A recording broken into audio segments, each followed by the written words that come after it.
예수님의 비유들 8번째 시간으로 요한복음 10장 1절부터 11절까지 여러분 추보를 참고하시거나 아니면 성경 참고하시거나 둘 중에 하나 하시면 되겠습니다. 요한복음 10장 1절부터 11절까지 말씀을 보도록 하겠습니다. 하나님의 말씀입니다. 내가 진실로 진실로 너에게 이르노니 문을 통하여 양의 우리에 들어가지 아니하고 다른 데로 넘어가는 자는 절도며 강도요 문으로 들어가는 이는 양의 목자라. 문지기는 그를 위하여 문을 열고 양은 그의 음성을 듣나니 그는 자기 양의 이름을 바깥풀로 인도하여 내느니라. 자기 양을 다 내놓은 후에 앞서가면 양들이 그의 음성을 아는 고로 따라오되 타인의 음성은 알지 못하는 고로 타인을 따르지 아니하고 도리어 도망하느니라.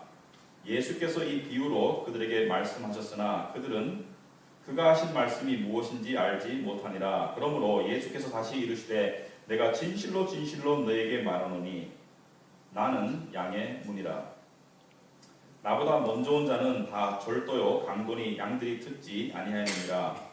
내가 문이니 누구든지 나로 말미암아 들어가면 구원을 받고 또한 들어가며 나오며 꼴을 얻으리라. 도둑이 오는 것은 도둑질하고 죽이고 멸망시키려는 것뿐이요 내가 온 것은 양으로 생명을 얻게 하고 더 풍성히 얻게 하려는 것이라. 나는 선한 목자라.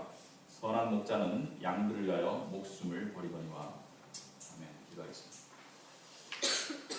아버지 하나님, 말씀에 보여주심이나 또 비춰주시는 빛이 없이는 우리가 진리의 길을 갈 수 없고 우리가 인생의 올바른 의미를 알 수가 없고 우리가 참다운 생명과 은혜와 축복과 능력을 얻을 수 없음을 다시 한번 고백하오니 주여 우리 양들을 불쌍히 여기시는 주님께서 우리 양들에게 오늘 말씀하여 주시옵시고 이 말씀을 통해서 우리 양들이 다시 한번 힘을 얻고 다시 한번 나를 인도하시는 주님을 분명히 바라볼 수 있도록 하옵소서.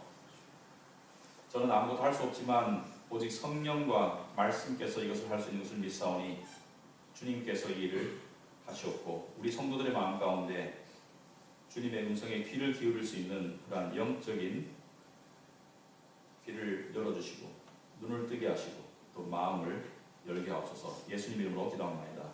아멘. 여러분 늘 그렇지만 설교 관련 말씀은 주보 뒤에 나와 있는데요. 보시면 요즘 우리 교회에서 약간의 변화들이 있습니다.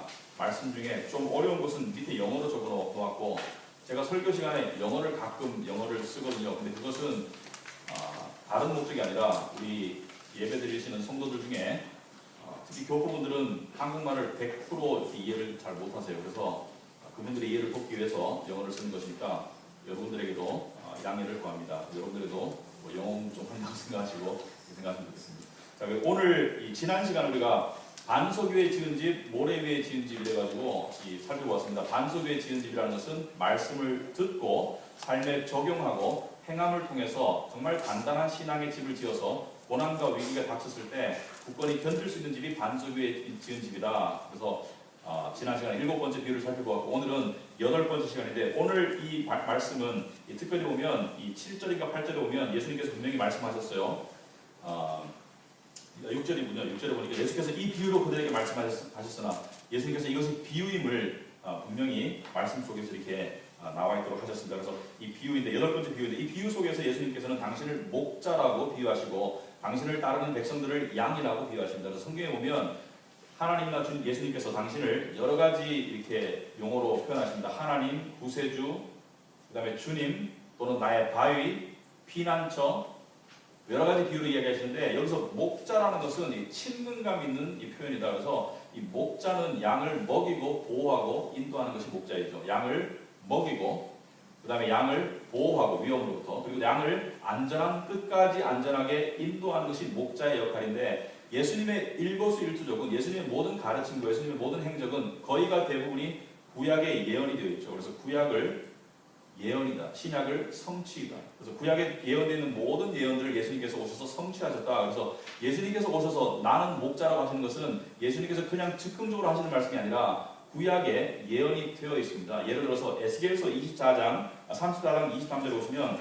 이러한 예언이 있습니다. 여호와께서 말씀하시기를 내가 한 목자를 그들 위에 세워 먹이게 하리니 그는 내 종 다윗이라. 그가 그들을 먹이고 그들의 목자가 될 것이라. 내가 한 목자를 그들 위에 세워, 그들이라는 것은 이스라엘 백성 위에 세워서 그들을 먹이게 하리니 그는 다윗이다. 무슨 말이냐면 다윗의 자손으로 올 이스라엘의 왕, 다윗과 같은 왕으로 올 그러한 메시아가 와서 그들을 먹이고 그들의 목자가 될 것이다. 그래서 그분은 우리의 목자가 되시고 우리를 먹이시는 분이다. 근데 이분께서 제자들에게 그리고 바리새인들에게 그리고 다양한 유대인들에게 지금 비유로 말씀하시는 이 1절을 보시면 내가 진실로 진실로 너에게 이르노니 문을 통하여 양의 우리에 들어가지 아니하고 다른 데로 넘어가는 자는 절도며 강도요. 여기 보면 여러 가지 비유의 요소들이 나옵니다. 양이라는 요소, 그 다음에 이 우리라는 요소, 양의 우리, 그 다음에 문, 그 다음에 절도요 강도다. 이 무슨 뜻이냐면 이 팔레스타인 지역에서 양치기 목자들과 양이 있을 때 이 팔레스타인 지역에서 이 목자는 낮에는 자기 양을 데리고 풀밭에 데려가서 양치기 개들이 지키는 가운데 이 양들을 자유롭게 풀어놓고 풀을 뜯어먹게 하다가 저녁에 되면 양들을 데리고 다시 울타리를 데리고 오죠. 밤이 되면 양들이 위험해지고 또 쉴 곳이 필요하니까, 거처가 필요하니까. 근데 그 당시에 울타리는 이 돌로 쌓아 만든 것이 대부분이었습니다. 돌로 쌓아서 위에가 뻥 뚫려 있었어요. 그래서 하늘이 바로 보이는. 그런데 이 울타리로 들어가는 문이 있어요. 이 문을 통해서 양들이 들어가고 또 목자도 들어가고 또 문 앞에 이 문지기가 있고, 그래서 문을 통해서 양들이 들어갔다 나왔다 하고 목자도 들어갔다 나왔다 하고. 그런데 이 절도며 강도라는 것은 밤에 몰래 담을 넘어서 양들을 해치고 그리고 양들을 잡아가려고 하는 그것을 절도고 강도라고 한다. 그래서 절도라는 것은 그냥 도둑질 해가는 것이고 강도라는 것은 몸을 상하거나 죽이게 하는 것이 강도이다. 그래서 예수님께서 하신 말씀이 나는 목자이다. 그리고 나는 문을 통하여 들어간다. 왜? 목자니까 당연히 문을 통해서 들어가시겠죠. 그런데 절도하고 강도들은 문을 통해서 못 들어오죠. 왜? 문지기가 열어주질 않으니까. 절도하고 강도는 다 담을 타넘어서 양들을 해치려고 한다. 그렇게 이야기하는 것이죠. 그런데 양문은 오직 목자에게만 열린다. 그래서 2절에 보니까 문으로 들어가는 이는 양의 목자라. 문지기는 그를 위하여 문을 연다.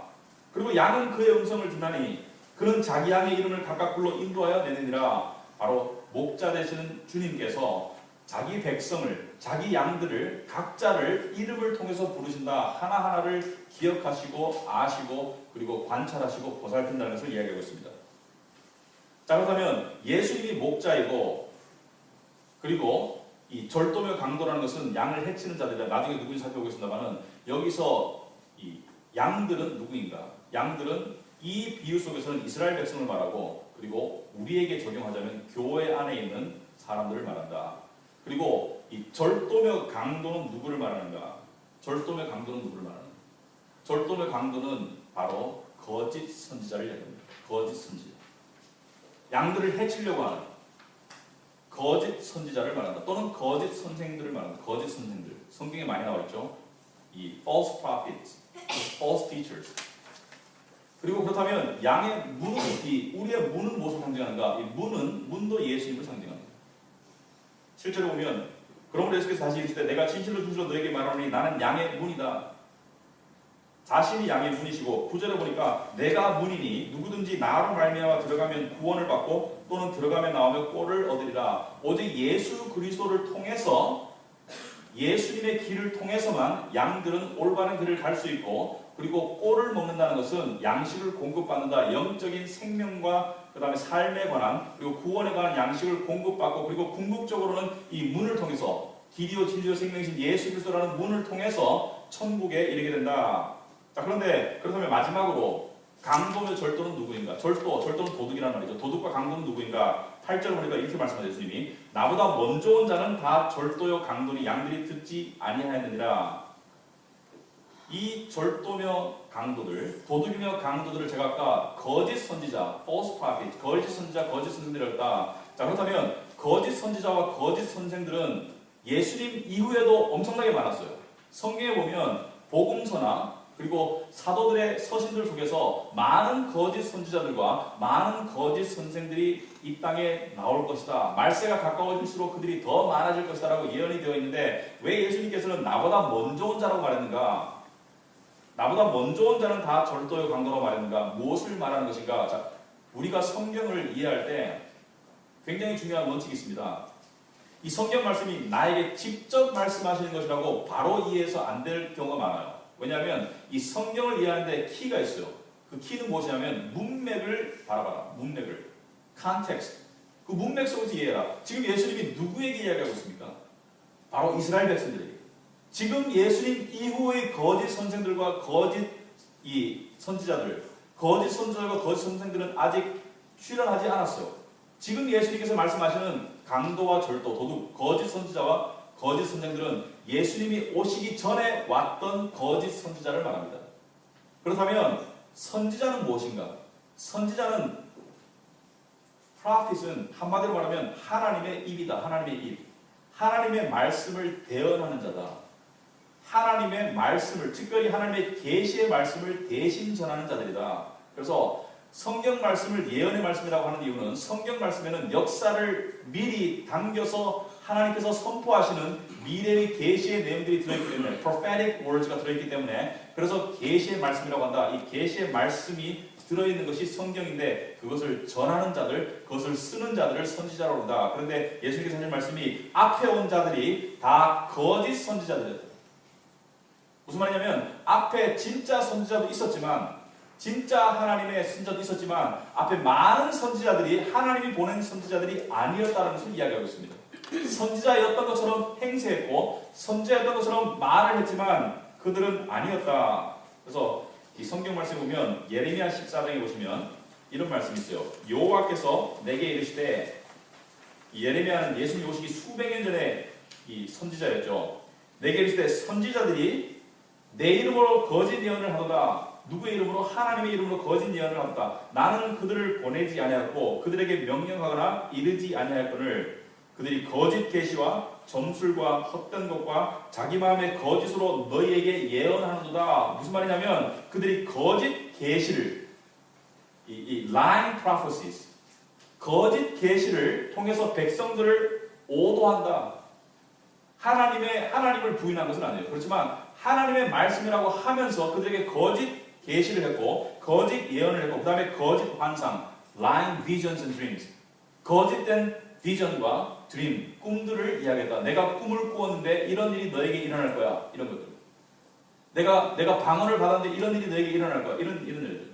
그 다음에 자기 마음의 거짓을 이야기했다. 자기 마음이 만들어내는 가짜 예언들, 가짜 환상들, 가짜 꿈들. 꿈은 100%가 사탄이 준 것입니다. 거짓 환상들을 준다. 제가 나중에 설명을 드릴게요. 왜 그런지. 또한 이들과 더불어서 거짓 선생들이 있습니다.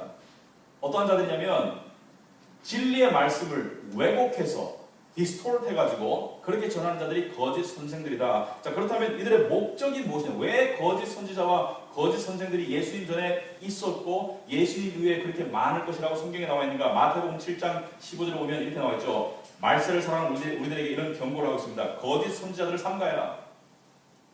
false prophets를 삼가해라. 조심해라. 양의 옷을 입고 너에게 나오나 속에는 노략질하는 일이다. 여기에 힌트가 있어요. 노략질한다는 것은 뭐예요? 탐욕스럽다. 이 거짓 선지자들과 거짓 선생들의 목적은 양들을 갈취하는 게 목적입니다. 그래서 부를 얻고 그리고 권위를 얻고 그리고 자기들의 명예를 높이고자 하는 것이 이들의 목적이고 그리고 이들 뒤에는 악한 영, Satanic Spirit이 있다. 사탄의 영이 있다. 이 사탄의 영은 목적이 무엇입니까? 사탄의 목적은 무엇입니까? 사탄은 하나님이 틀렸기를 바라요.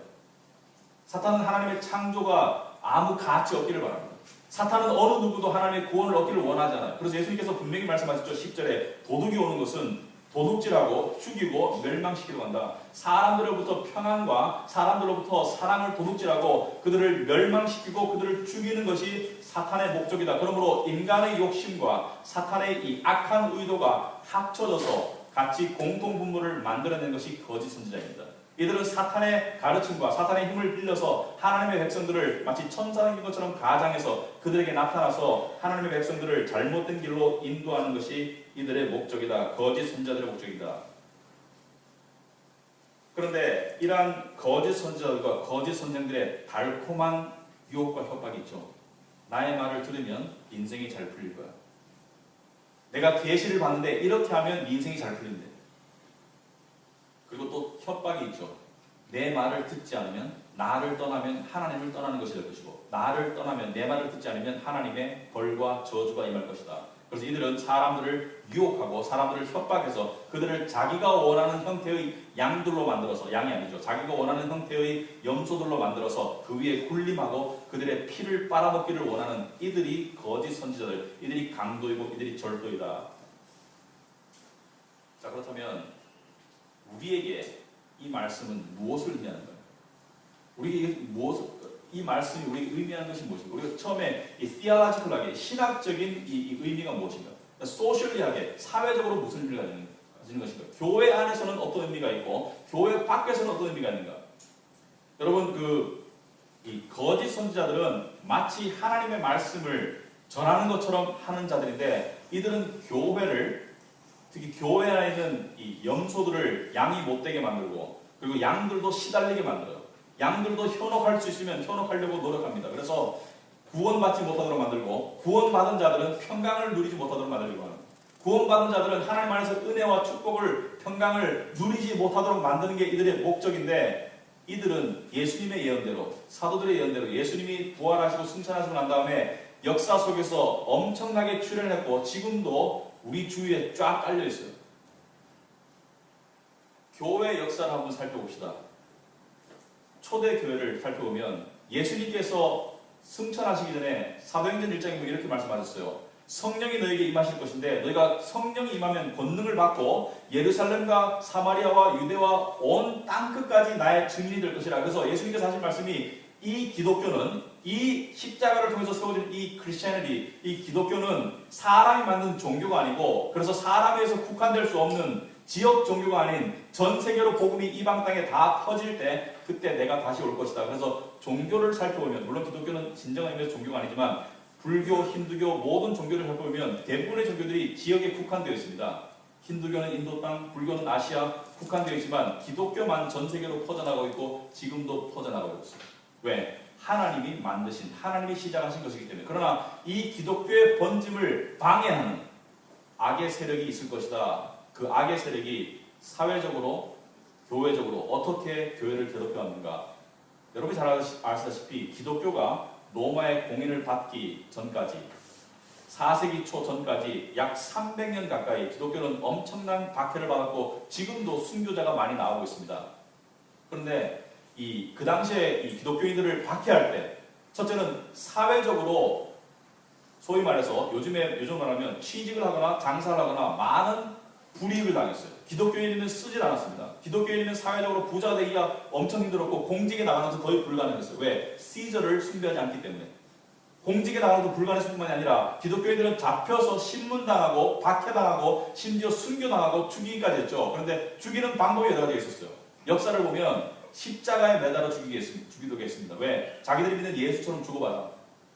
또 가장 대표적인 죽임의 방법은 원형 경기장에 로마 시민들을 모아놓고 오늘날 축구 경기를 보듯이 기독교인들을 풀어놓고 난 다음에 거기에다 사자와 표범 같은 맹수를 풀어서 그들을 찢어 죽이겠어요. 물어뜯어 죽이겠습니다. 그럼에도 불구하고 기독교인들이 죽어갔어요. 그리고 어떤 경우에는 방에 기독교인들을 쫙 가둬놓고 그 다음에 밖에를 밀폐시켰어요. 그래서 그 안에서 서서히 질식해 죽도록. 그리고 정말 비참하게 죽인 일들이 있었습니다. 어떤 경우에냐면 발가벗겨서 짐승의 가죽을 몸에 꿰맸어요. 너희들은 짐승과 같은 존재라고. 짐승의 가죽을 몸에 꿰매서 밖에 길에 뿌려놓고 그들을 흉보고 그들을 손가락질하고 낄낄거리고 그래서 그들이 죽어가도록 조롱과 고통 속에서 죽어가도록 그렇게 교회는 핍박을 당했지만 그럼에도 불구하고 피로 의해서 순교에 의해서 교회는 세워지고 교회는 복음은 전파되었던 것입니다. 그런데 이 외부적인 박해 이외에 또 다른 적이 있었어요. 바로 내부의 적. 진정한 내부는 아니지만 교회 안에 침투한 거짓 선지자들이 나타나기 시작했다. 대표적인 것들이 몇 개 있지만 그 중에 하나를 소개하자면 예수님이 부활하시고 승천하시고 난 다음에 약 100년이 흐른 2세기 중반에 교회 안에 몬테너스라는 M-O-N-T-A-N-U-S 몬테너스라는 이 영적인 지도자가 나타납니다. 이 몬테너스라는 사람이 어떤 주장을 했냐면 어떻게 교회를 어지럽혔냐면 이 사람이 하는 말이 예수님과 그의 직접 제자인 사도들을 통해서 쓰여진 성경 말씀의 계시, 그것은 이제 오래된 것이다. 우리는 New Prophecy, 새 계시와 New Revelation, 새로운 묵시가 필요하다. New Revelation, New Prophecy가 필요하다. 그래서 성령의 역동적인, 성령의 생동감 있는, 지금도 역사하시는 성령의 음성을 들으려면 하늘로부터 내려오는 성경 말씀 이외의 직접 계시, 새로운 계시가 필요하다. 그리고 그 계시를 나를 통해서 하나님이 주고 계신다. 이 몬테너스는 자기를 추종하던 두 명의 여자가 있었습니다. 여자 예언자들. 이 셋이 수많은 자기를 추종하는 교회 안의 군중들 앞에서 셋이 환상에 빠지고 입신에 들어가서 하늘의 음성을 사람들에게 들려주었어요. 그러면서 이 사람들이 공격한 것은 기존의 주교들은 다 낡았고 다 이 능력이 없다. 왜냐하면 하나님의 이 성령의 놀라운 역사를 이 말씀 가운데 가뒀다는 것이죠. 이것만이 말씀이라고 하기 때문에 이 말씀 위에 지금도 계속해서 부어주시는 하나님의 새로운 계시와 새로운 언약과 새로운 비전과 새로운 꿈들을 왜 바라보지 못하고 말씀에 갇혀서 그렇게 역동성이 없는 신앙생활을 해나가는가. 그래서 이 몬테너스의 가르침이 그로부터 약 3세기 초까지 수십 년간 교회를 어지럽히고 외부적으로는 핍박과 내부적으로는 몬테너스를 비롯한 이단들의 위협 때문에 교회는 존폐 위기에 놓여 있지만 하나님의 역사를 통해서 교회는 오히려 강해집니다.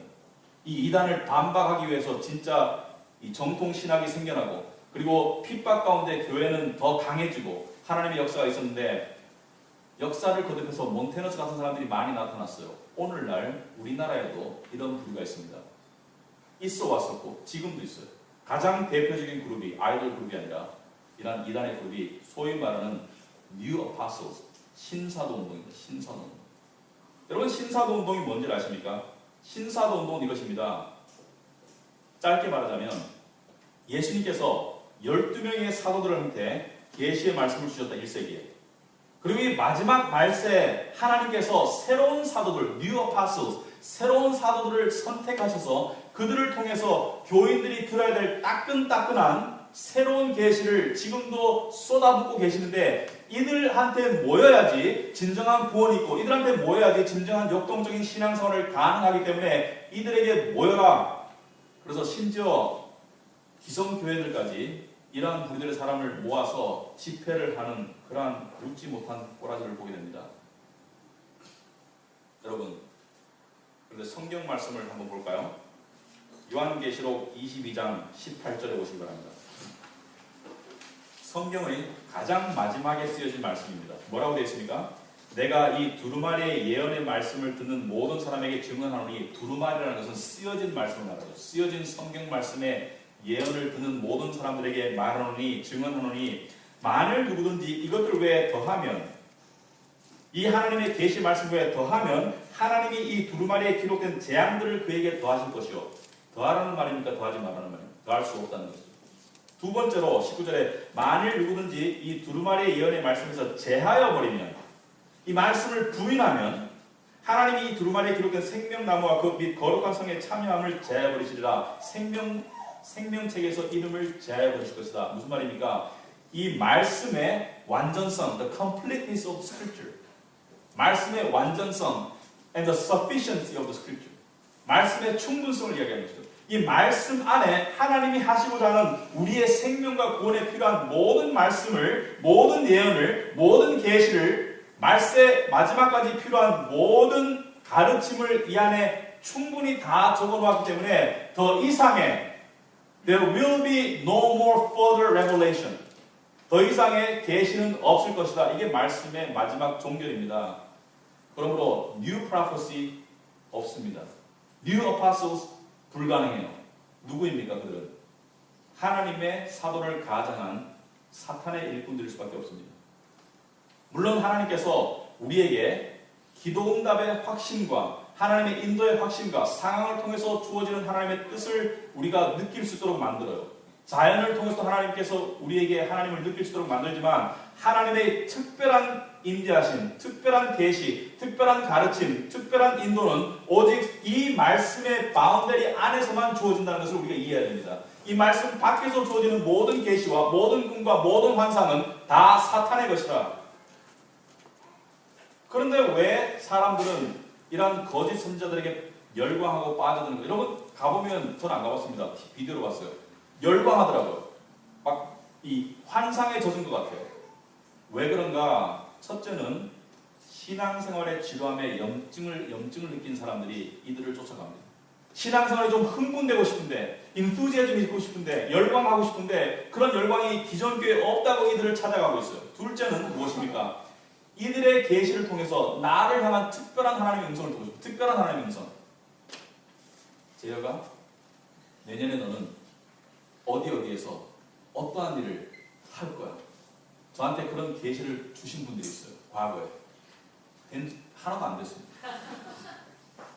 그들의 계시에 따르면 저는 지금 유럽에서 선교사가 됐어야 됐어요. 그래서 저는 서울 땅에 있습니다. 꿈을 통해서, 방언을 통해서 하나님은 그렇게 무당 수준의 계시를 주진 않아요. 하나님이 쓰여진 말씀을 통해서 충분하게 우리의 삶을 인도하실 수 있기 때문에 말씀이 마치 부족한 것처럼 그들을 통해서, 그들의 계시를 통해서, 그들의 환상을 통해서 우리를 인도하지 않는다.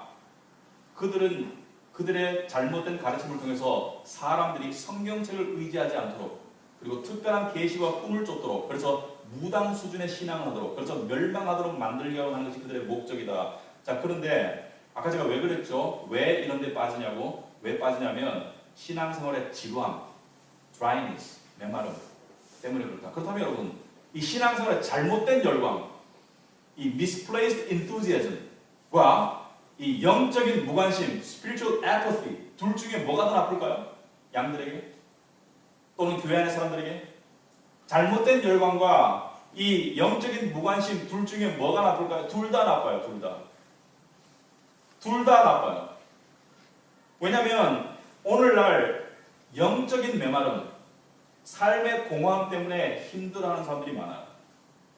삶이 메마르고 불안하고 공허하대요.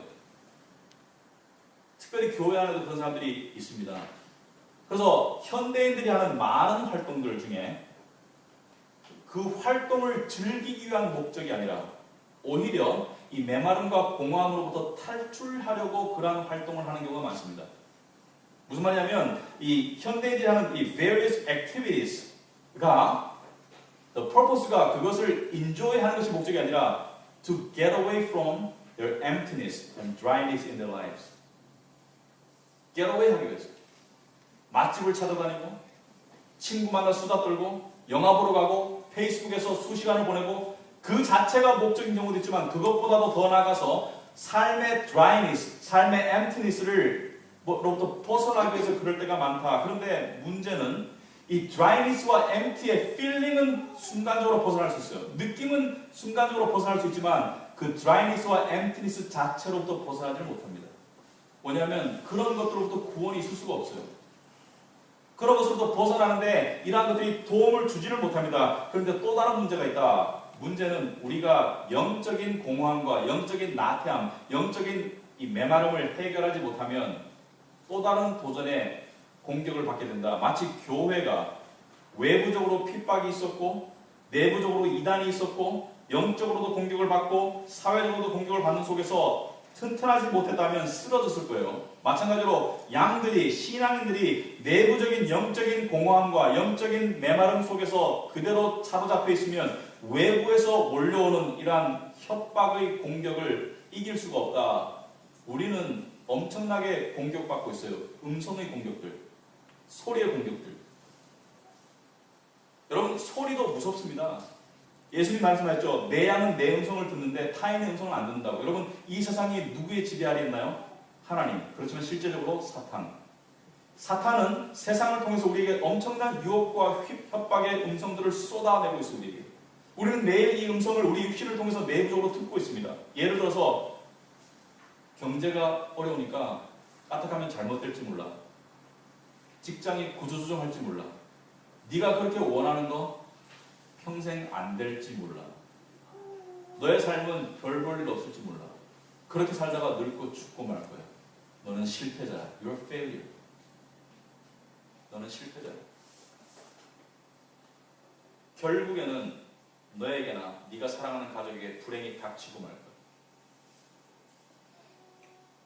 너 정말 구원받았니? 그런데 왜 삶이 그 모양이야? 하나님이 정말로 널 사랑하신다고 생각해? 그런데 왜 네 인생에 그런 증거가 안 보이지? 우리를 위협하고 우리를 두렵게 만들고 우리를 목자를 의심하게 만드는 수많은 목소리들이 우리에게 들려오고 있어요. 그런데 우리 양들이 영적으로 메마르고 공허한 상태로 남아있다면 어떻게 이것을 이기겠습니까? 여러분 마인드 컨트롤 해봤습니까? 단단한 마음을 먹어보셨습니까? 긍정적으로 생각해야지 그렇게 노력해봤습니까? 되던가요? 마치 해변가에 쌓는 모래성처럼 쌓을 때는 쌓아지는 것 같은데 커다란 파도가 한번 와서 휩쓸고 나가면 흔적도 없이 무너지고 사라져버리는 그런 모래성처럼 우리의 자신감, 우리가 스스로 만들어내는 당당함은 어느 순간 무너지게 되었습니다. 그래서 실제적으로 많은 하나님의 사람들이, 교회 안의 사람들이 시달리고 있어요. 삶을 살면서 평강이 없어요. 두려워하고 있고 걱정하고 있고 메말라 있고 공허함을 느낀다. 여러분 왜 그렇습니까? 바로 목자의 음성을 귀 기울이지 않기 때문입니다. 한 가지 이유입니다. 목자의 음성을 기울이지 않으면 양들은 스스로를 지킬 수 없습니다. 양들의 특징이 무엇입니까? 나약함이죠. 미련함, 혼자 스스로를 지킬 수 없다. 목자의 음성을 들어야 된다. 목자의 음성. 많은 사람들이 이렇게 목사님 저 큐티 생활 하긴 하는데요. 성경 보긴 보는데요. 왜 저한테 이렇게 영적인 힘이 없고 왜 맨날 걱정하고 왜 맨날 제가 쓰러지나고 이렇게 묻고 싶어요. 마음으로 들을 때까지 했니? 아니면 눈으로 그냥 읽었니? 머리로 그냥 지나갔니? 아니면 영혼 속에 그 말씀이 박혔니? 제가 목사로서 하나 레코멘데이션 하겠습니다. 영적인 메마름과 영적인 공허함과 두려움 가운데 시달리고 있다면 이번 주에 시편 119편을 이번 주에 읽어보세요. 하루에 다 읽으려고 하면 안 돼요. 176절까지 있습니다. 일주일에 거쳐서 아침 저녁으로 8절씩 한번 읽어보세요. 그리고도 영적인 이 맛이 살아나지 않으면 제가 책임질게요. 제가 밥 사줄게요. 시편 119편을 읽어보세요. 저는 말씀에 대한 메마름, 영적인 감흥이 떨어질 때 시편 119편을 항상 돌아가서 다시 회복하고 했습니다. 제 자랑 하나 할게요. 아니 하나님 자랑. 이번 주에 평강을 이룰 수 있는 일이 저에게 한 2-3가지 일이 겹치게 다가왔어요. 목사에게도 그런 일이 생기냐고요? 물론이죠. 양이니까. 그런데 감사하게도 평강을 안 잃었습니다. 평강을 빼앗기지 않았어요. 그리고 지금도 유지하고 있어요. 왜냐하면 제가 의지력이 강해서가 아니라 제가 목사라서가 아니라 제가 어때서가 아니라 말씀 속에 이것이 나와 있는 것을 믿었습니다. 요한복음 14장 1절에 너희는 마음에 근심하지 말아라. 하나님을 믿으니 또 나를 믿어라. 이 말씀을 곱씹어 보세요. 너희는 마음에 근심하지 마라. 영어로 보면 더 재밌어요. Let not your hearts be troubled. Let not your hearts be troubled. 우리 똑똑한 학생들, let은 무슨 동사라고? 사역동사. 로코들은 무슨 말인지 모르겠죠? 사역동사. 사역동사라는 것은 남이 그렇게 하도록 시키지 말라는 얘기죠. 허락하지 말아라. 시키지 말아라. Let not your heart be troubled. 네 마음이 근심하도록 만들지 말아라. 왜? 하나님이 나의 하나님이니까. 여러분 누가 이 세상을 주관하나요? 우리 하나님이, 내 아버지가. 누가 이 세상의 주인인가요? 내 아버지가. 누가 이 세상을 움직이나요? 내 아버지가. My father is in absolute control. 내 아버지가 이 세상을 완벽하게 통제하고 계시고 and I am his son. 나는 그분의 아들입니다. 여러분은 그들의 아들, 딸들이고. 믿습니까? Do not let your hearts be troubled. 마음을 근심케 하지 말고. 왜? 그 아버지가 여러분 우리가 하나님을 믿을 때 둘 다를 믿어야 됩니다. 하나님의 Almightiness, 전능성과 His love, 사랑을 믿어야 됩니다. 어떤 사람들은 하나님이 전능하다는 것을 믿어요. 그렇지만 하나님이 나를 사랑하시는 것을 못 믿어요. 그러면 소용이 없습니다. 전능하신 하나님이 나를 사랑하셔야지 나를 위해서 전능성을 쓰실 것인데 세상에는 능력은 있지만 남을 안 도와주는 사람이 많아요. 돈은 많지만 가난한 사람들을 도와주지 않는 사람이 있습니다. 또 세상에는 사랑을 하지만 도와줄 수 없는 상황이 있습니다. 자식이 중병에 걸렸을 때 정말 대신 아파주고 싶고 내 심장을 꺼내주고 싶고 내 간을 꺼내주고 싶지만 그렇게 할 수 없잖아요. 사랑하지만 능력이 안 되잖아요. 하지만 예수 그리스도는 능력도 되시고 우리를 사랑하세요. 왜냐하면 11절에 보면 뭐라고 나와 있습니까? 나는 선한 목자라. 선한 목자는 양들을 위하여 목숨을 버립니다. 십자가에서 목숨을 버리실 만큼 우리를 사랑하십니다. 그리고 우리를 사랑하시는 그분께서 약속의 말씀을 하셨죠. 자기 아들을 아끼지 아니하시고 내어준 그이가 우리를 위해서 모든 것을 은사로 주지 않겠느냐. 여러분 오늘 그 시편 23편의 이 예배의 부름이 여러분 한번 읽어보실래요? 여호와는 뭐라고 됐습니까? 예배의 부름이 여호와는 나의 목자시니 내게 부족함이 없으리로다. 무슨 말이냐면 내가 필요한 모든 것, 내 삶에 있어야 될 모든 것, 그것을 여호와께서 다 공급하시겠다. 공급하고 있고 그리고 앞으로도 공급할 것이다. 그러므로 우리가 두려워하는 것, 돈 문제, 세상적인 문제, 직업 문제 하나님께서 다 공급하실 것이다. 여호와는 나의 목자시니 내가 부족함이 없으리로다. 그가 나를 푸른 풀밭에 두시며 쉴 만한 물가로 인도하시는도다. 내 영혼을 소생시키시고 He revives my soul. 내 영혼이 emptiness, 공허한 가운데, 내 영혼이 dryness, 메마른 가운데, 내 영혼이 in fear, 두려움 가운데 있을 때 그가 나의 영혼을 소생시킬 것이다. 그러므로 나는 세상을 향해서 나를 두렵게 하고 나를 메마르게 하고 나를 공격하는 세상의 모든 음성을 향해서 나는 이렇게 말할 것입니다. 여호와가 나를 지키고 있기 때문에, 여호와가 나의 목자이기 때문에 나는 두려워하기를 거부하리라.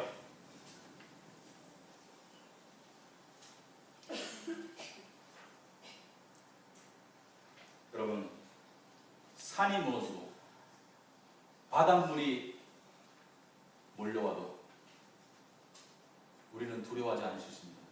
뭐냐면 산과 바닷물이 여호와의 명령에 따라 움직이기 때문에 그 바닷물이 비록 나를 삼킬지라도 나는 죽지 않아요. 왜? 나는 불멸의 존재가 되었기 때문에. 그리스도 예수 안에서. 아멘. 그리스도 예수를 믿는 자는 죽어도 살리라, 영원히 죽지 아니하리라. 그 하나님이 지금도 나의 삶 가운데 역사하시기 때문에 내가 세상에서 겪고 있는 모든 이 강도들과 절도들이 나를 멸망시키고 나를 빼앗아가고 평강을 일패하고 나에게 공격해와도 누가 나를 지킨다고요? 그의 막대기와 지팡이가 나를 지킵니다. 내가 사망의 음침한 골짜기를 다닐지라도 그의 막대기와 지팡이가 나를 지킨다는 것은 나를 위해서 여호와께서 싸우고 계신다. 그래서 주께서, 우리 지난주에 읽은 말씀 있죠? 주께서 외운 말씀 이사야서 26장 3절, 주께서 심지가 견고한 자를 평강하고 평강하도록 지키시리니 이는 그가 주를 신뢰함이니이다. 여러분, 심지가 견고한 자는 누구입니까? 주님을, 예수 그리스도를 신뢰함이 너무나 강하기 때문에 그 자에게는 평강이 주어진다. 평강은 단지 신적인 고요 상태가 아니라 영적인 내적인 힘입니다. 힘, 에너지, 파워. 그 힘이 내 안에, 하나님의 평강이 내 안에 자리 잡을 수 있는 유일한 길은 목자의 음성을 듣고 믿어야 돼요. 믿는다는 것은, 행한다는 것은 두 가지입니다. 마음으로 행함, 몸으로 행함. 여호와가 나의 목자라는 것을 마음으로 믿는 믿음이 믿음의 신적인 행함이고, 그것을 믿기 때문에 겉으로 당당할 수 있는 것이 행동적인 행함이고, 그래서 행함은 마음의 행함과 행동의 행함이 같이 가는 것이다. 이것이 함께하는 자에게는 평강이 주어진다. 평강. 너무 떠들기 열받네. 여러분, 우리는 지겨울 수 없어요. 우리는 메마를 수 없어요. 우리는 기쁠 때도 있고 치열할 때도 있지만 우리는 지겨울 틈이 없을 거예요. 왜냐하면 우리의 목자 되시는 예수님은 드라마틱한 삶을 살아요. 드라마틱한 삶을. 그죠? 그가 우리를 드라마틱하게 살게 만들고 있어요. 그가 우리를 어떤 때는 광야로도 끌고 갔다가, 어떤 때는 골짜기로 데려갔다가, 어떤 때는 산꼭대기로 데리고 갔다가, 어떤 때는 푸른 초장에 뉘었다가, 어떤 때는 불 사이를 지나가기도 하다가, 어떤 때는 물 위를 걸어가기도 하다가, 우리는 지겨울 틈이 없습니다. 왜? 그분을 쫓아가면 삶은 익사이팅하다. 근데 어떤 익사이트먼트냐? 죄의 익사이트먼트를 원합니까? 그런 건 아니에요. 그분이 주시는 익사이트먼트는 victorious, 승리의 익사이트먼트. 전쟁을 하는 영적인 싸움 가운데 익사이트먼트다. 여러분, 익사이트하죠? 왜 그러냐면은 내가 내가 이 정도 뉴스에, 내가 이 정도 상황에서 평강을 잃을 수도 있었고, 과거 같으면 쓰러질 수 있었고, 과거 같으면 디프레션, 우울할 수 있었는데, 우울하지 않고 평강을 지킬 수 있는 능력을 하늘로부터 공급받는 그 체험을 통해서, 하나님이 살아계시고 하나님이 나를 사랑하시네, 그분이 전능자이고 그분이 우리를 위하시는 분이네, 그거를 깨닫는 삶이 우리의 기쁨입니다. 하나님은 우리에게 말씀하고 싶어요. 이 말씀을 통해서.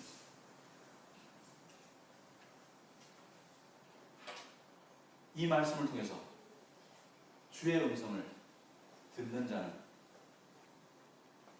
독수리 날개쳐 올라간 같이 올라갈 것이고, 이 말씀을 통해서 주의 음성을 듣는 자는 하박국 3장처럼 내 우리의 짐승이 없고 양이 없고 무화과 나무에 열매가 안 맺히고 포도나무에 과실이 없을지라도 나는 여호와의 힘을 의뢰하여 평지를 날아가리라. 우리는 살아있는 믿음을 가져야 됩니다. 믿음 가운데 살아있어야 돼요. 그리고 마지막으로, 여러분 아직까지 여기에 대한 확신이 없으신 분들, 예수 그리스도 나의 주님인지 확신이 없으신 분들, 제발 부탁합니다. 버스가 정류장에 서 있을 때 타야 됩니다. 버스 떠난 뒤에는 탈 수 없어요. 지금이 구원받을 수 있는 때입니다. 세상을 보세요. 성경 말씀대로 안 되는 게 있는지, 성경 말씀대로 안 돌아가는 게 있는지. 이 세상은 끝납니다. 아니면 여러분이 이 세상을 떠날 것이고, 둘 중에 하나가 일어납니다. 언젠가. 이번 주에 뉴스 보니까 재미있는 뉴스가 있어요. 북한이 일주일 안에 우리나라를 침략해서 점령하기 위한 이 준비를 하고 있다. 지금 그 준비를 몇 년 동안 김정은이가 하고 있다. 물론 우리는 속으로 그런 일이 일어나겠니? 일어날 수도 있어요. 그러니까 여러분 협박하는 것이 아니라 사람이 빽돌면 할 수도 있습니다. 어떻게? 핵폭탄을 터뜨리고 생화학 무기, 비대칭 전력을 써가지고 미군이 오기 전에 한국을 박살낼 준비를 하고 있다. 물론 이러한 심각한 일이 자주 발생하지는 않지만, 비록 그러한 일이 있을지라도 우리 목자는 우리를 어떻게 데려갈지, 어떻게 보호할지, 그리고 이 세상에서 죽여서라도 하늘로 데려가시는 겁니다. 아시겠습니까? 그러한 각오로 사신 거예요. 기도하겠습니다. 하나님 아버지, 감사합니다. 우리의 목자 되시는 주님을 우리에게 주셔서 우리가 세상에서 어떻게 살아야 되는지, 누구를 바라보고 살아야 되는지, 우리가 세상 가운데 어떠한 삶의 자세로 살아야 되는지, 그리고 우리가 살아갈 수 있는 생명과 구원에 관한 모든 것을 말씀을 통해서 공급하시는 감사합니다. 우리가 주님을 바라보도록 하옵소서. 주님을 쫓아가도록 하옵시고, 정말 메마른 영혼이 있다면, 공허한 영혼이 있다면, 두려워하는 영혼이 있다면, 목자 되시는 주님의 음성이 영혼에 들려서 그것으로부터 벗어나는 은혜를 체험함을 통해서 하나님 살아계시고 역사하심을 지금 이 시간 우리의 삶 가운데 느끼도록 하옵소서. 예수님 이름으로 기도합니다. 아멘.